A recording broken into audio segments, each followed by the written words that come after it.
Monsieur le Président du MSD, Monsieur le Directeur du Laboratoire des sciences de la communication, des arts et de la culture, Mesdames et Messieurs les journalistes scientifiques, chers participantes et participants, chers collègues, chers étudiants et étudiantes, Mesdames et Messieurs, je suis très fier de savoir que cette conférence mondiale, la deuxième, ait lieu à Abidjan, la ville où je vis et que j'apprécie énormément, et où je pense que justement les échanges tels que ceux que nous allons avoir aujourd'hui sont très possibles et propices, et aussi se reflèteront sur l'ensemble de la région de l'Afrique aujourd'hui. Je suis aussi fier d'y voir associer l'association suisse de journalisme scientifique, donc de voir mon pays participer à cette conférence et même y avoir un rôle très actif. Merci beaucoup à l'association.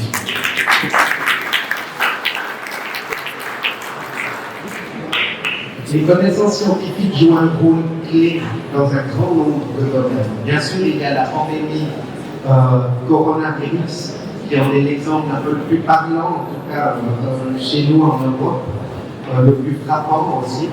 Mais il y a aussi des connaissances scientifiques qui occupent un rôle central dans le domaine de l'alimentation, de l'éducation, dans le changement climatique, bien sûr. Et malheureusement, au cours des dernières années, le nombre de journalistes scientifiques n'a cessé de diminuer.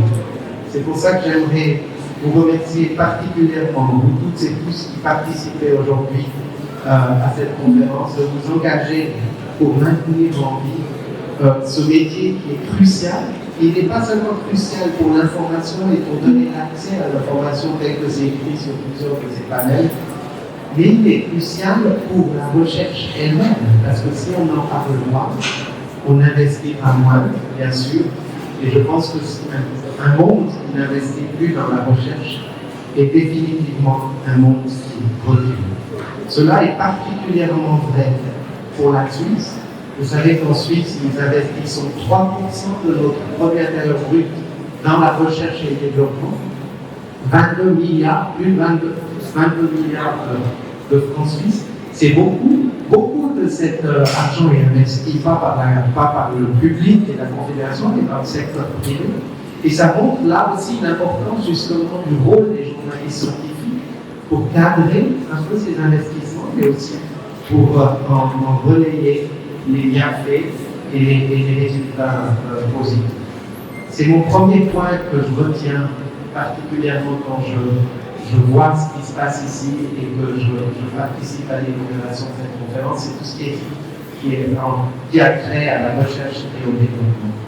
Le deuxième point, c'est la gouvernance et la démocratie. D'ailleurs, ces deux points sont les priorités de l'engagement de Suisse en Afrique dans la nouvelle stratégie qu'on a arrêtée.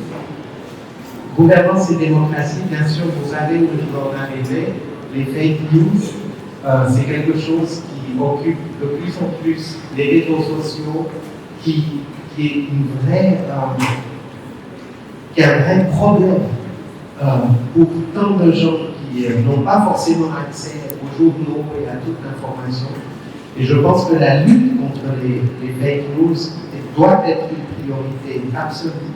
J'en ai parlé récemment avec le ministre de la Communication ici, et il m'a parlé d'un grand programme, tous responsables face aux fake news, justement, que le pays a lancé.